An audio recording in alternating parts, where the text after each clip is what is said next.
Hello बच्चों, नमस्कार। कैसे हैं आप सभी? आशा करता हूं आप सभी लोग अच्छे होंगे। उम्मीद है ज़बरदस्त जिंदाबाद होंगे। दोस्तों, यूपी जीके से एक और उपयोगी क्लास आप लोगों के लिए, जिसमें आप लोगों को थ्योरी बेस्ड क्वेश्चन कवर कराने वाला हूं। तो ये वीडियो आपके लिए यादगार, मददगार, है ना, और बेहतरीन होने वाली है, क्योंकि इससे पिछली वीडियो में भी मैंने आप लोगों को यूपी जीके के बारे में टॉप मोस्ट जानकारी दी थी। आज पार्ट 5 है। इसी प्रकार आप लोगों को लगातार मैं वीडियोस देता रहूँगा यूपी जीके से। अगर आप लोग हमारी वीडियोस को डेली ध्यान से सुनते हैं, ध्यान से समझते हैं, तो ये मान के चलिएगा कि आप लोगों का यूपी जीके का जो कार्य है वो लगभग कंप्लीट हो जाएगा। ठीक है। देखिए, उत्तर प्रदेश, जिसका स्थापना दिवस प्रत्येक वर्ष 24 जनवरी को मनाया जाता है, और ऐसा 1950 से निरंतर होता जा रहा है।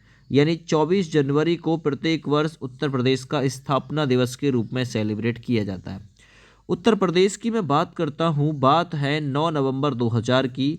9 नवंबर 2000 को हुआ क्या था? 9 नवंबर 2000 को उत्तर प्रदेश से, है ना, एक दूसरा राज्य काट के बनाया गया था। वो राज्य था यूके, यानी कि उत्तराखंड।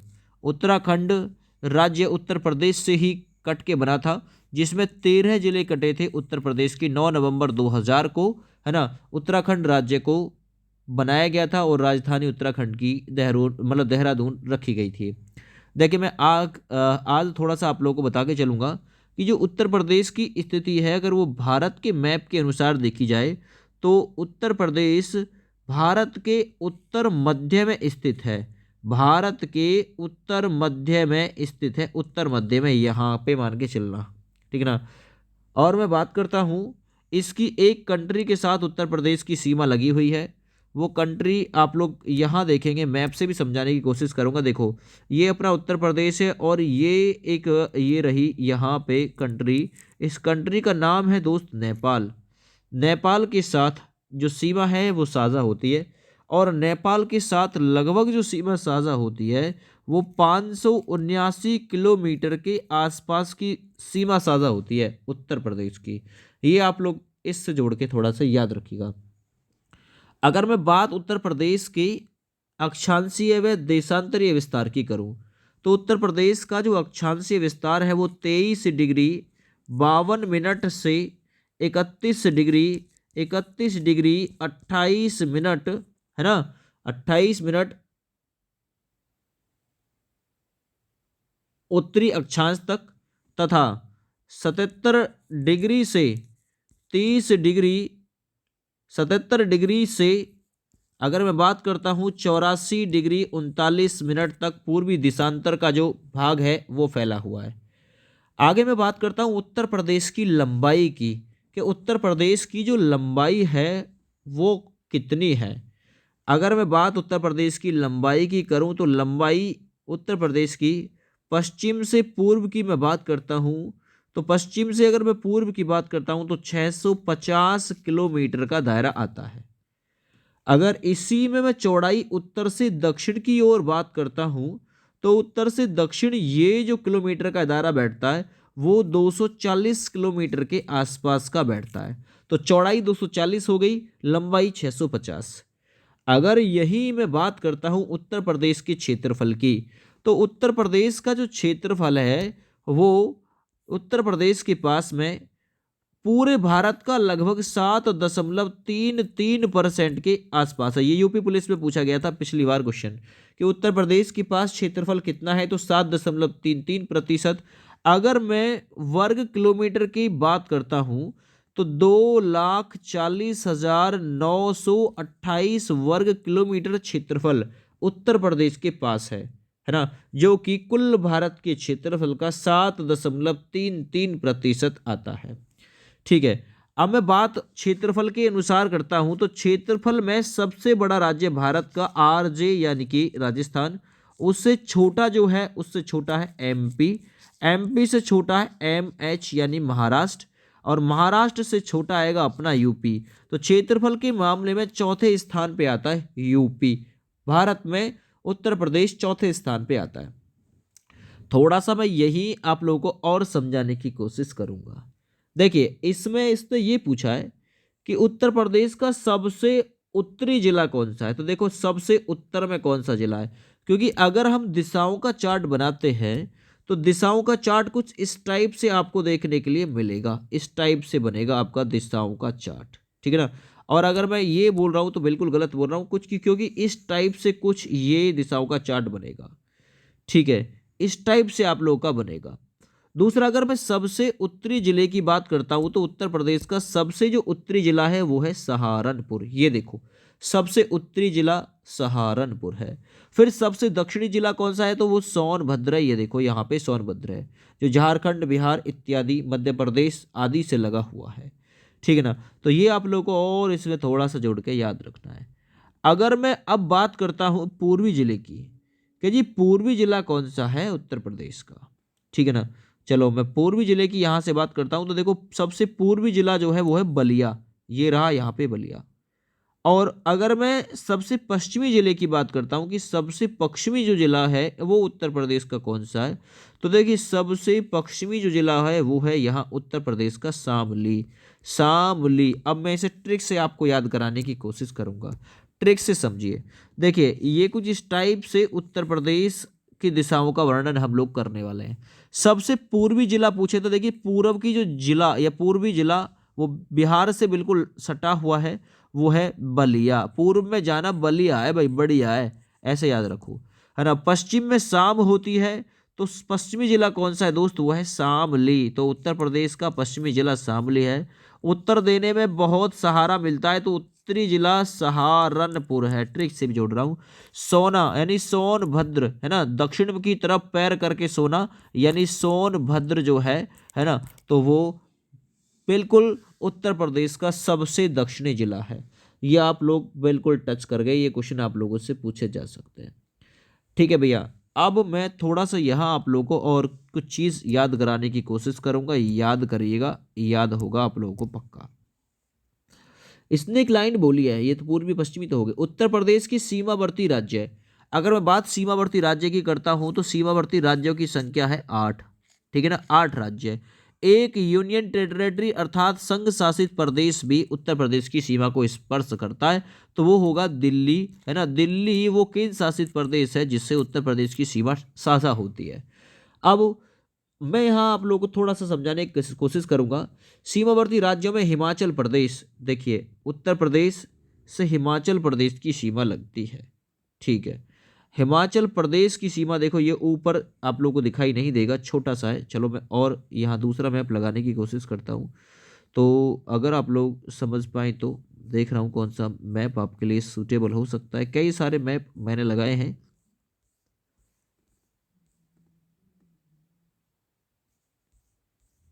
देखो इसमें क्लियर करने की कोशिश करूंगा क्योंकि इसमें मे भी हो सकता है पॉसिबल हो।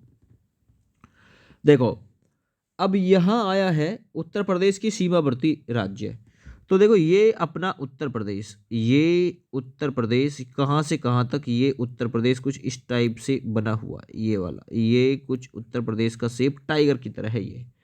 अब यहां आप लोग देखिएगा उत्तर प्रदेश की कुछ सीमा जो है ये लग रही हिमाचल प्रदेश से, तो देखो उत्तर में हिमाचल प्रदेश हो सकता है, ठीक है ना। हिमाचल प्रदेश और उत्तराखंड ये यहाँ पे सीमा लगेगी। ये कौन से उत्तरी हो सकते हैं? नेपाल एक कंट्री है जिससे उत्तर प्रदेश की सीमा लगती है, तो एकमात्र कंट्री है। अच्छा पूरब में कौन कौन है? फिर पूरब में आपके बिहार आ जाएगा, झारखंड, तो पूरब में उत्तर प्रदेश की सीमा बिहार और झारखंड से लगती है जी। अच्छा अगर मैं दक्षिण की बात करता हूं तो दक्षिण में आता है एमपी और छत्तीसगढ़, मध्य प्रदेश और छत्तीसगढ़। अगर मैं बात करता हूं पश्चिम की तो पश्चिम में भैया एक तो हरियाणा आ जाता है और एक आरजे राजस्थान आ जाता है। इस प्रकार से अगर मैं बात करता हूं स्टेट की तो उत्तर प्रदेश की जो सीमा है कुल मिलाकर 8 स्टेट से लगी हुई है। अगर मैं एक यूटी की बात करता हूं तो देखो ये रहा दिल्ली, है ना, एक यूनियन टेरिटरी अर्थात संघ शासित प्रदेश है दिल्ली, जिससे उत्तर प्रदेश की सीमा लगी हुई है ना। तो 8 राज्य और एक केंद्र शासित प्रदेश से सीमा जो है वो साझा करता है। अच्छा चलो यहाँ अगला क्वेश्चन और इंपॉर्टेंट बनेगा। वो क्वेश्चन कौन सा इंपॉर्टेंट बनेगा? ये पूछेगा उत्तर प्रदेश की सबसे लंबी सीमा किस के साथ साझा होती है? तो एमपी के 11 जिले यानी मध्य प्रदेश के 11 जिले हैं जो एमपी के साथ सबसे ज्यादा लंबी सीमा। तो उत्तर प्रदेश की सबसे लंबी सीमा एमपी जिसमें 11 जिले तथा सबसे छोटी जो सीमा है वो एचपी यानी कि हिमाचल प्रदेश के साथ लगती है ना। और हिमाचल प्रदेश के पास कौन सा आता है, सहारनपुर आता है दोस्त, है ना। यहाँ देखो ये आएगा, यहाँ पे सहारनपुर आएगा, उससे जो सीमा है वो साझा होगी।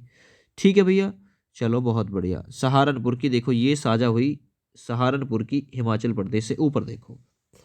ठीक है भैया, आगे बढ़ते हैं। प्रदेश के सहारनपुर जिले से तीन सीमावर्ती राज्य क्रम से, तीन सीमावर्ती राज्य कौन कौन से लगे हुए हैं हिमाचल प्रदेश से, एक तो उत्तराखंड लगा हुआ है भाई, एक इधर हरियाणा लगा हुआ है, और एक अपना यूपी लगा हुआ है। तो याद रखना उत्तर प्रदेश के सहारनपुर जिले से तीन सीमावर्ती राज्य लगे हुए हैं, सीमावर्ती राज्य लगे हुए हैं, उत्तराखंड, हिमाचल प्रदेश एवं हरियाणा भी जुड़ा हुआ है ना। उत्तराखंड, हिमाचल प्रदेश एवं हरियाणा भी जुड़ा हुआ है। ये सहारनपुर से कौन कौन जुड़ा हुआ है, सहारनपुर से हिमाचल प्रदेश भी जुड़ा हुआ है, उत्तराखंड भी जुड़ा हुआ है, हरियाणा भी जुड़ा हुआ है। ये थोड़ा सा आप लोग इससे जोड़ के याद रखिएगा। क्षेत्रफल की दृष्टि से मैंने आप लोगों को ऑलरेडी बता दिया है भाई।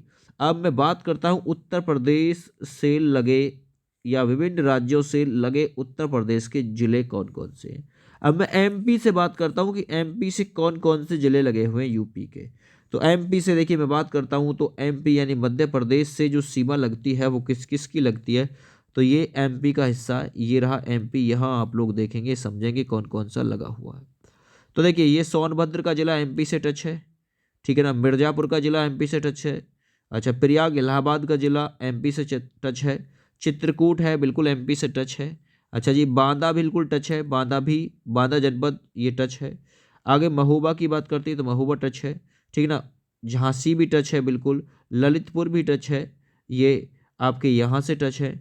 और कौन कौन सा टच है तो देखते हैं, और कुछ यहाँ पे दिखाई देगा, ये भी एमपी फैला हुआ है, ये एमपी यहाँ से गया है। तो एमपी से जालौन की भी लगती है, इटावा की भी लगती है, ठीक ना। आगरा की भी सीमा एमपी से लगती है ना। तो ये सीमाएं एमपी से लगती हैं। कुल मिलाकर कितने हैं तो गिन लो आप लोग, 1 2 3 4 5 6 7 8 9 10 11, यानी एमपी से 11 जिले लगते हैं, याद रखो। अब दूसरा नंबर आता है बिहार से, BIHAR। बिहार से कौन कौन से जिले लगते हैं, सबसे पहले तो मैप में बिहार को ढूंढो, ये रहा जी बिहार, यहाँ लिखा हुआ है। अब बिहार से देखिए सबसे पहले सोनभद्र की सीमा लगी, फिर चंदौली की सीमा लगी बिल्कुल, ठीक है ना, गाजीपुर लगा, बलिया लगा, है ना, ये बिहार यहाँ तक चलेगा। ये देवरिया लगा, देवरिया के बाद में फिर कौन सा, कुशीनगर लगा, कुशीनगर के बाद में महाराजगंज भी इससे लग जाएगा, ठीक है ना, महाराजगंज भी इससे लग जाएगा। ठीक है, और कोई लगेगा क्या, तो और कौन सा लगेगा बताओ। ये तो हो लिए 1 2 3 4 5 6 7 सीमा लगनी चाहिए, तो 7 अभी कितनी लग रही है आपकी, 1 2 3 4 5 6 7 लग तो गई 7। तो बिहार राज्य से कितने लगते हैं, बिहार राज्य से 7, है ना, 7 जिले लगते हैं, ये याद रखिएगा, ठीक है ना। मिलवा रहा हूँ मैप से ही आप लोगों को कराने की कोशिश कर रहा हूँ। आगे मैं बात करता हूँ यूके यानी उत्तराखंड से कितने जिलों की सीमा लगती है।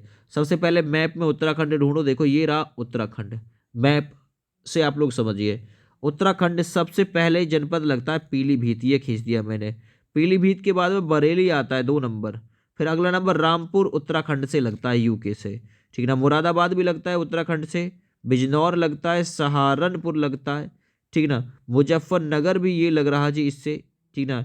ये हो गया आप लोगों का, और सहारनपुर भी आ गया। कितने लगते हैं तो ये 2 2 4 5 6 7, 7 ही इससे लगने चाहिए, 3 और 3 6 और 1 7। तो उत्तराखंड से 7 लगते हैं दोस्त, याद रखना ये चीज़, ठीक है ना। चलिए मैं आगे बढ़ता हूँ, हरियाणा की बात करते हैं, HP। हरियाणा से कितने हमारे ज़िले जो है वो लगते हैं। हरियाणा को ढूंढो मैप में, देखो ये रहा हरियाणा, ये हरियाणा इधर की तरफ मेरी जो पेन चल रही है। अब हरियाणा से देखो एक तो सहारनपुर लग गया 1 नंबर, शामली लग गया 2 नंबर, बागपत लग गया 3 नंबर। तो हरियाणा से सहारनपुर, और भी क्या लगेगा, हाँ ये हरियाणा ये आगे तक चल के चला आया है, ठीक ना। राजस्थान ये लगेगा, मथुरा भी हरियाणा से लगेगा, ठीक ना। और इसके साथ साथ में गौतम बुद्ध नगर हरियाणा से टच है। और इसके साथ साथ में भाई अगर मैं बात करता हूँ हरियाणा की तो लगभग गाजियाबाद दिल्ली ये भी इसमें शामिल हो सकते हैं, ठीक है ना। तो यह मैं बात करता हूँ हरियाणा की सहारनपुर, मथुरा, अलीगढ़, गौतम बुद्ध नगर, बागपत और शामली इससे टच होंगे, ठीक है ना, हरियाणा से। क्लियर हुआ। चलो मैं अब बात करता हूँ राजस्थान की, कि राजस्थान से कुछ सीमा लगती है कि नहीं। आरजे ढूंढो। देखो राजस्थान ये रहा, एक तो आगरा लगेगा, एक मथुरा लगेगा। आगरा और मथुरा राजस्थान से टच है, ठीक है, क्लियर हो गया। दिल्ली, अब दिल्ली से कौन कौन से स्टेट नहीं डिस्ट्रिक्ट टच है। दिल्ली की मैं बात करता हूं तो दिल्ली से जो टच है वो एक तो गौतम बुद्ध नगर है और एक गाजियाबाद है, यही दोनों दिल्ली से टच है। हिमाचल प्रदेश की ढूंढिए, हिमाचल प्रदेश एचपी। हिमाचल प्रदेश से एकमात्र लगता है सहारनपुर, हिमाचल प्रदेश से एकमात्र जिला लगता है सहारनपुर। अगर मैं बात करता हूँ CHS यानी छत्तीसगढ़, है ना, छत्तीसगढ़ से कौन कौन सी लगते हैं। तो देखिए छत्तीसगढ़ से ये थोड़ा सा नीचे है, और मैं आपको दूसरे मैप से दिखाने की कोशिश करूंगा कि छत्तीसगढ़ किधर किधर की तरफ आता है। देखो मैं आपको दिखाने की कोशिश करूंगा, छत्तीसगढ़ बिल्कुल नीचे आता है। तो छत्तीसगढ़ से केवल एक ही लगता है, ये छत्तीसगढ़ है। ये छत्तीसगढ़ से एक लगा हुआ है उत्तर प्रदेश का, ये इस एक का नाम क्या है, तो यही तो सोनभद्र है। सोनभद्र ये सबसे दक्षिणी है, तो ये छत्तीसगढ़ से एकमात्र सोनभद्र टच है, याद रखना, ठीक है ना। झारखंड की मैं बात करता हूँ तो झारखंड से कौन सा लगा हुआ है। झारखंड से आप लोग देखेंगे तो ये लगा हुआ झारखंड से आपका बिहार हो गया, और ये भी कौन सा है, सोनभद्र ही है। तो बिहार से भी, है ना, सॉरी, झारखंड से भी जो टच है, झारखंड से भी सोनभद्र ही टच है। तो यहां तक क्लियर हो गया भाई। चलो अब बात आती है यहां थोड़ी सी नेपाल की। नेपाल के बारे में बात करते हैं कि भाई उत्तर प्रदेश का एक सीमावर्ती देश, यानी उत्तर प्रदेश की सीमा किसी देश से लगती है, तो एकमात्र देश है नेपाल जिससे उत्तर प्रदेश की सीमा लगती है। अब ये सीमा कौन कौन सी लगती है जरा देखो, नेपाल को ढूंढो। ये जो नेपाल है ये वाला, और ये नेपाल कुछ इस टाइप से फैला हुआ है। अब इस नेपाल से कितनी जो सीमा है वो साझा होती है, मैं बारी बारी से देखिए। पहले तो पीलीभीत लग गया, एक नंबर तो ये गया, फिर लखीमपुर खीरी लग गया, 2 नंबर ये गया, ठीक है ना। फिर इसके बाद में बहराइच आ गया, फिर श्रावस्ती आ गया, फिर बलरामपुर आ गया, फिर सिद्धार्थ नगर की भी सीमा इससे लगी। सिद्धार्थ नगर के बाद में महाराजगंज की सीमा इससे लग जाएगी, है ना, महाराजगंज की भी सीमा इससे लग जाएगी। तो ये इतने हैं, अब कितने हैं, 1 2 3 4 7, यानी नेपाल से 7 जिलों की सीमा लगती है। एक और क्वेश्चन तैयार। अब वो सातों के सातों आपके साथ में, पीलीभीत हुआ, लखीमपुर खीरी, बहराइच, श्रावस्ती, है ना, बलरामपुर, सिद्धार्थ नगर और महाराजगंज आदि है, ठीक है भैया। चलो आगे मैं बात करता हूँ उत्तर में हिमालय की शिवालिक श्रेणी, पश्चिम में यमुना नदी। अब थोड़ा सा मैं यहाँ आप लोगों को बात और आगे की बताता हूँ थोड़ा सा। देखिए उत्तर में हिमालय की शिवालिक श्रेणी आपसे पूछेगा उत्तर प्रदेश के उत्तर में, तो आप लोग कह सकते हैं उत्तर प्रदेश या उत्तर में क्या स्थित है। उत्तर प्रदेश में हिमालय की शिवालिक श्रेणी है, ठीक है ना, शिवालिक श्रेणी है उत्तर प्रदेश के उत्तर में शिवालिक श्रेणी। अच्छा, दक्षिण पश्चिम में यमुना है, कौन है, दक्षिण पश्चिम में यमुना है दोस्त, यमुना, ठीक है, ठीक है ना। दक्षिण पश्चिम में यमुना। अगर केवल दक्षिण की बात करूं तो दक्षिण में विंध्य पर्वत है, पूर्व में गंडक नदी है, इसकी प्राकृतिक सीमाओं को निर्धारित करते हैं। तो ये आप लोग स्किप भी कर सकते हैं, अगर समझ में नहीं आ रहा तो पॉइंट कोई बात नहीं है। देखिए राष्ट्रीय राजधानी क्षेत्र में सम्मिलित उत्तर प्रदेश के जिले जो है ना, वो कौन कौन से हैं, बागपत, शामली, बुलंदशहर, गौतम बुद्ध नगर, मेरठ, हापुड़, मुजफ्फरनगर और गाजियाबाद। अगर कोई और जिला इसमें शामिल हो गया है तो आप लोग चेक कर लेना, लेकिन जो डाटा मिला है उसके अनुसार, है ना, राष्ट्रीय राजधानी क्षेत्र यानी NCR में जो शामिल हैं कुल 8 हैं। अगर इसके साथ अगर आप लोगों को कोई और मिला है, इससे ज़्यादा कुछ हुआ है जो मैं नाम बोल रहा हूँ, बागपत, शामली, बुलंदशहर, गौतम बुद्ध नगर, है ना, मेरठ, हापुड़, मुजफ्फरनगर और गाजियाबाद, ये 8 हैं तो NCR में। अगर इनके अलावा किसी के पास में कोई और डाटा है तो वो कमेंट करके प्लीज़ बताने की पूरी कोशिश करें, ताकि जो प्रत्येक छात्र है वो लाभान्वित हो सके। देखिए उत्तर प्रदेश भूगार्भिक दृष्टि से किसका भाग है, तो आपसे पूछेगा उत्तर प्रदेश भू गार्भिक दृष्टि से, गार्भिक दृष्टि से किसका भाग है, तो इसका आंसर होगा गोंडवाना लैंड का भाग है, गोंडवाना लैंड का भाग है, ये याद रखिएगा। उत्तर प्रदेश के दक्षिण में स्थित पठारी भाग भारत के प्रायद्वीपीय भाग का ही अंग है, जिसका निर्माण विध्यन क्रम की शैली द्वारा प्री क्रीमियन आर्कियन युग में जुड़ा हुआ है। उत्तर प्रदेश को 3 प्राकृतिक प्रदेशों में डिवाइड किया गया है। अगला क्वेश्चन इंपॉर्टेंट, उत्तर प्रदेश को कितने प्राकृतिक प्रदेशों में डिवाइड किया गया है ना, प्राकृतिक प्रदेशों में डिवाइड किया गया है। तो याद रखना उत्तर प्रदेश को 3 प्राकृतिक प्रदेशों में बांटा गया है। नंबर पहला है भाबर का तराई क्षेत्र, किसका, भाबर, भाबर एवं तराई क्षेत्र, एवं तराई क्षेत्र है ना, तराई क्षेत्र, यहीं पे एक जाति निवास करती है तराई के क्षेत्र में, थारू जनजाति, वो यहीं मिलती है। दूसरा जो बांटा जाता है गंगा यमुना का दो आव क्षेत्र, गंगा यमुना का दो आव क्षेत्र, दो आव क्षेत्र, ये बांटा हुआ है। अच्छा, तीसरा नंबर जो बांटा गया है वो दक्षिण का पठारी प्रदेश, पठारी प्रदेश, ये 3 प्राकृतिक प्रदेशों में उत्तर प्रदेश डिवाइड है। कौन कौन सा, एक तो भाबर एवं तराई का प्रदेश, दूसरा नंबर गंगा यमुना का दो आव क्षेत्र, अगला दक्षिण का पठारी भाग, ठीक है ना। भाबर का जो तराई क्षेत्र है इसके बारे में आप लोग सुन लो जरा थोड़ा सा। भाबर एवं तराई का क्षेत्र एक पतली पट्टी के रूप में सहारनपुर से कुशीनगर तक विस्तृत है। पश्चिम से पूर्व की तरफ है ना, पश्चिम से पूर्व की तरफ इस भौतिक प्रदेश की चौड़ाई घटती है ना। भाबर क्षेत्र वह पर्वतीय क्षेत्र है जो कंकड़ पत्थर से निर्मित है। इस प्रदेश में जलोढ़ पंख एवं जलोढ़ शंकु जैसी नदी से निर्मित स्थल आकृतियां बनती हैं। इस पर्वतीय क्षेत्र का विस्तार जो फैला हुआ है बिजनौर, सहारनपुर, पीलीभीत, शाजापुर एवं लखीमपुर खीरी इत्यादि की तरफ फैला हुआ है।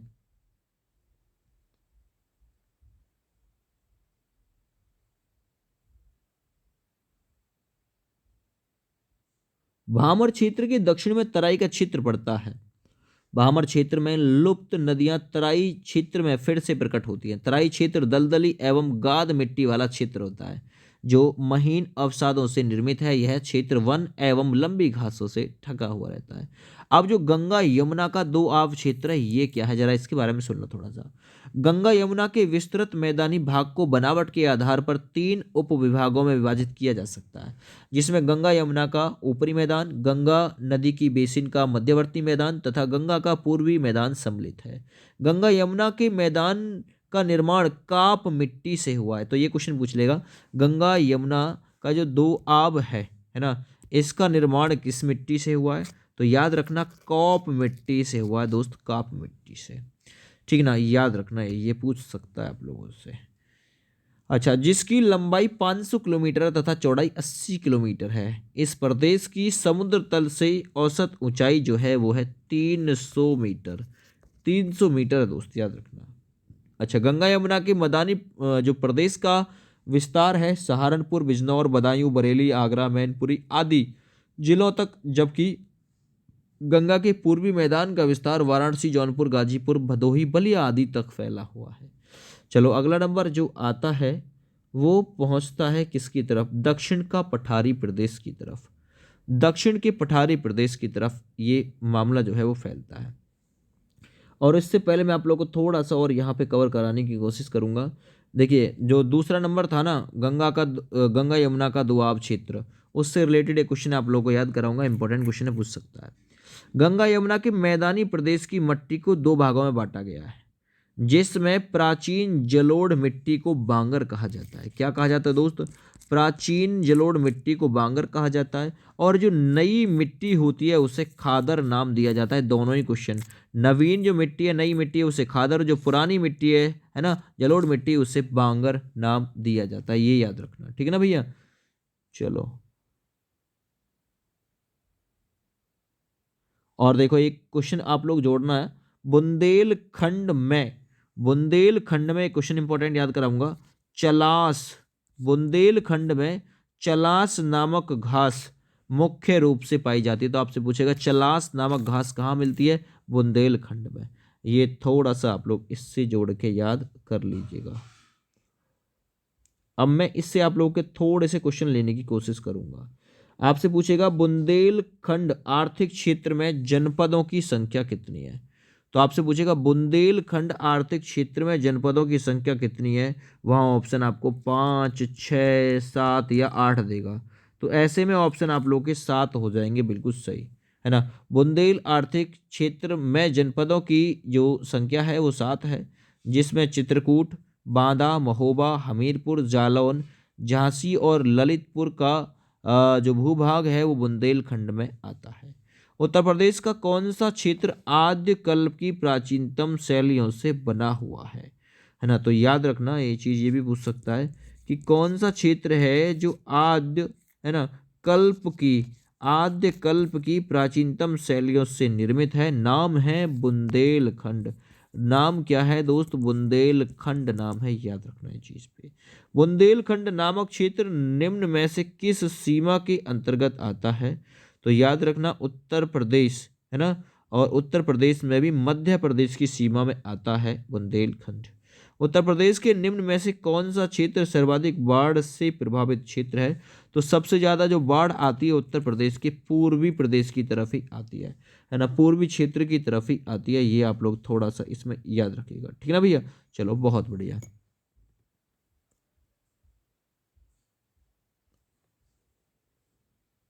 अच्छा, अब कुछ क्वेश्चन आप लोगों को मैं उत्तर प्रदेश की जलवायु से भी कवर कराने की कोशिश करूंगा, क्योंकि ये पॉइंट भी इंपॉर्टेंट बनेंगे आपके एग्जाम के लिए। एक बार प्लीज़ वीडियो को लाइक कर दीजिएगा, यूट्यूब चैनल को सब्सक्राइब भी जरूर कर दीजिएगा, क्योंकि यहाँ आप लोगों को मैं इन्फॉर्मेशन जो दे रहा हूँ ना वो आपके काम की ही दे रहा हूँ ना। शॉर्ट निकालने की मेरी पूरी कोशिश है, कम समय में ज़्यादा क्वेश्चन आप लोगों को कराने की कोशिश है। देखिए, प्रदेश की भौतिक विविधता के कारण जलवायु संबंधी विषमता पाई जाती है उत्तर प्रदेश में। जलवायु की दृष्टि से जो उत्तर प्रदेश की जलवायु है ना, उत्तर प्रदेश की जो जलवायु है वो आती है उपोष्ण, है ना, उपोष्ण कटिबंध, उपोष्ण कटिबंध, है ना, मानसूनी जलवायु। आप लोग इसे आप लोग कह भी सकते हो उष्ण कटिबंधीय मानसूनी। जबकि प्रदेश की जो जलवायु है, देखिए जलवायु की दृष्टि से उत्तर प्रदेश उपोष्ण कटिबंध में आता है। ये पूछेगा किस कटिबंध में आता है, उपोष्ण कटिबंध में। लेकिन दूसरी लाइन, जबकि प्रदेश की जो जलवायु है वो कैसी है, तो उत्तर प्रदेश की जो जलवायु है वो उष्ण, उष्ण कटिबंधीय है। उष्ण मतलब गर्म, ऐसे याद रखना, उष्ण कटिबंधीय प्रकार की जलवायु है उत्तर प्रदेश की। ये आप लोग इससे रिलेटेड याद रखिएगा।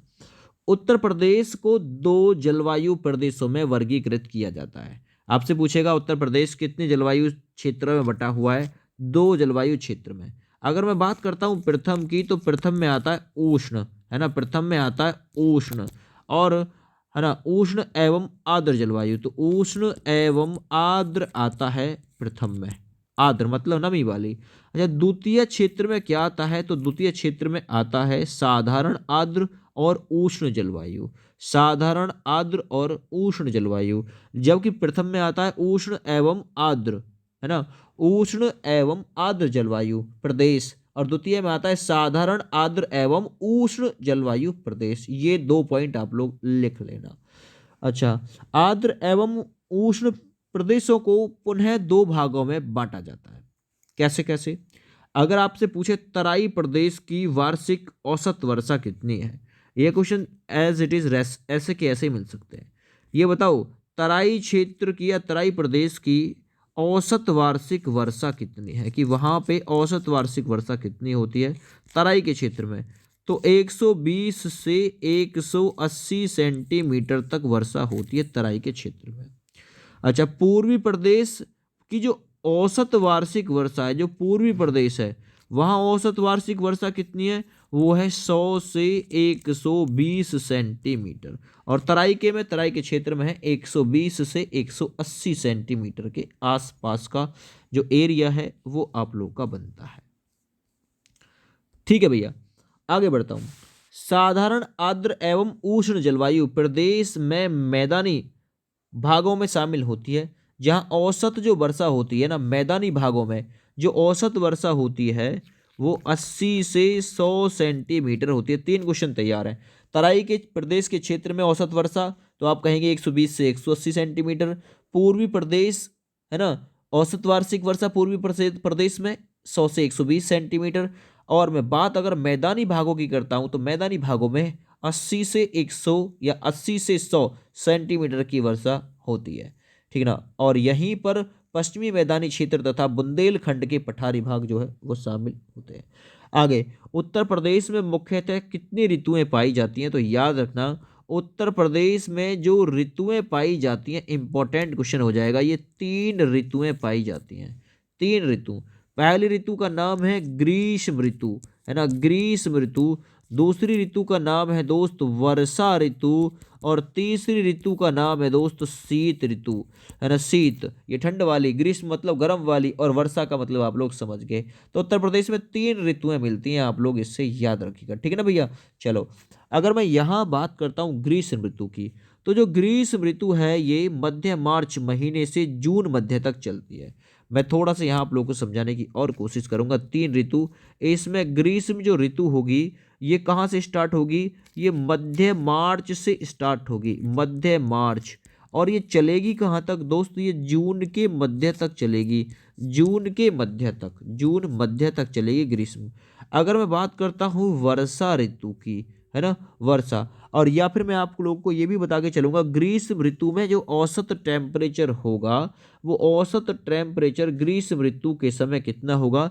तो ये 36 से लेकर 39 डिग्री सेंटीग्रेड औसत टेम्परेचर रहता है, याद रखना, ठीक है ना। और ये औसत टेम्परेचर ये अधिक से अधिक है, ये अधिक से अधिक है ना। ग्रीष्म ऋतु के समय औसत अधिकतम जो तापमान होता है वो 36 से 39 डिग्री सेंटीग्रेड रहता है। अगर मैं यही बात करता हूं कि औसत न्यूनतम तापमान, तो औसत जो न्यूनतम तापमान है वो 21 से 23 डिग्री सेंटीग्रेड तक आ जाता है, के मध्य रहता है। प्रदेश के कुछ स्थानों पर तापमान 47 डिग्री तक भी पहुंच जाता है, तो 47 डिग्री तक भी पहुंच जाता है, ये भी आप लोग याद रखिएगा। इस ऋतु में उच्च तापमान वाली पश्चिमी हवाएं चलती हैं। इन जो पश्चिमी हवाएं चलती हैं, इन गर्म हवाओं को स्थानीय भाषा में उत्तर प्रदेश में लू कहा जाता है, ये याद रखिएगा। तो कभी कभी 47 सेंटीग्रेड तक भी पहुंच जाता है। जो अधिकतम औसत टेम्परेचर है ग्रीष्म ऋतु में वो 36 से 39 डिग्री रहता है, और जो न्यूनतम है वो 21 से 23 डिग्री टेम्परेचर जो है वो रहता है। उत्तर प्रदेश के झांसी एवं आगरा जिले में सबसे ज़्यादा गर्मी पड़ती है।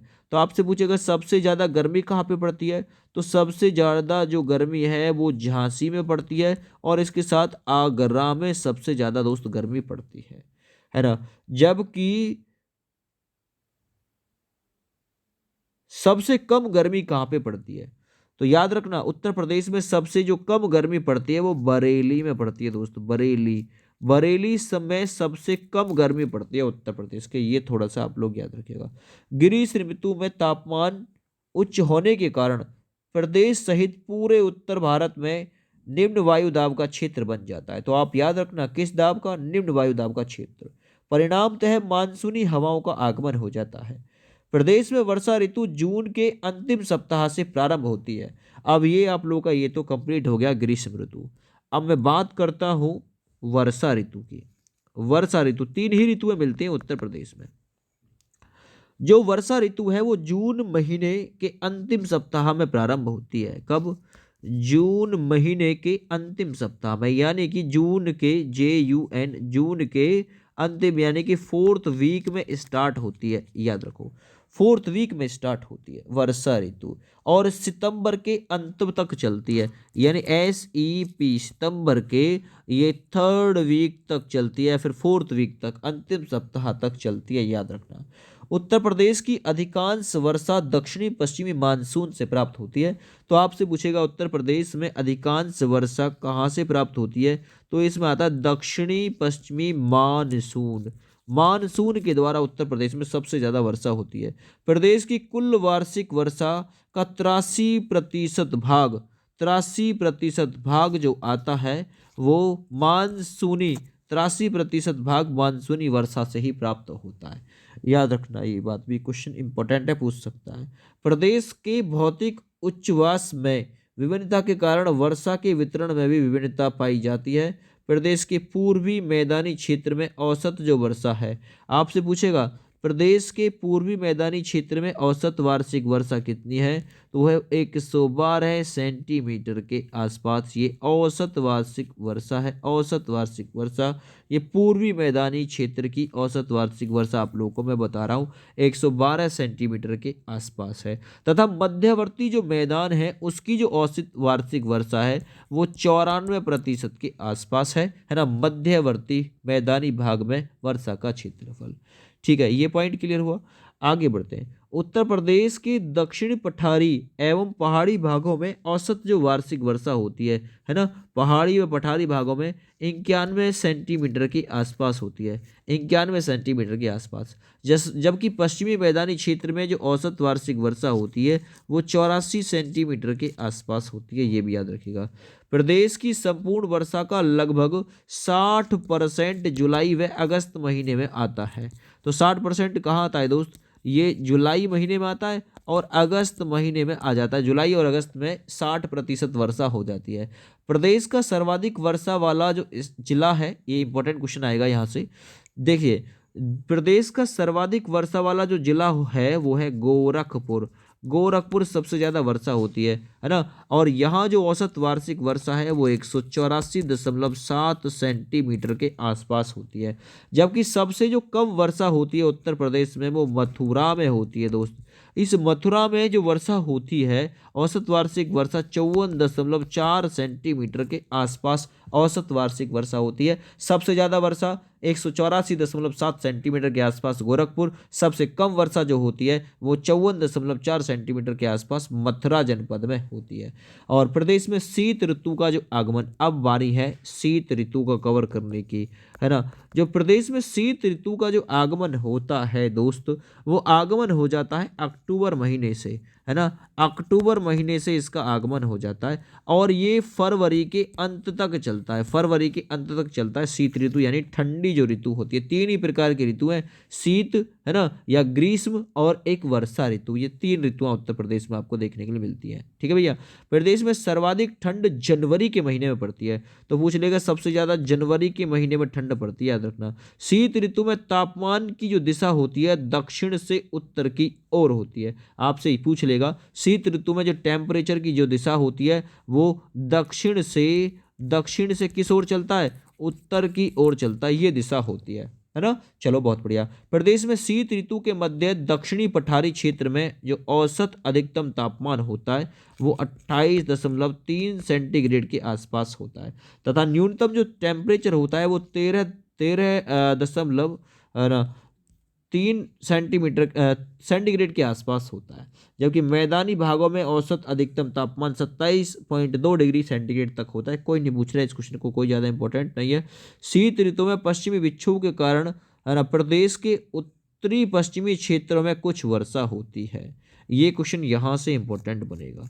ये पूछ रहा है या कह रहा है शीत ऋतु में पश्चिमी विक्षोभ के कारण, है ना, प्रदेश के किस क्षेत्र में, तुम कहोगे पश्चिमी, उत्तर पश्चिमी क्षेत्र में कुछ वर्षा होती है जो रबी की फसल के लिए उपयुक्त होती है।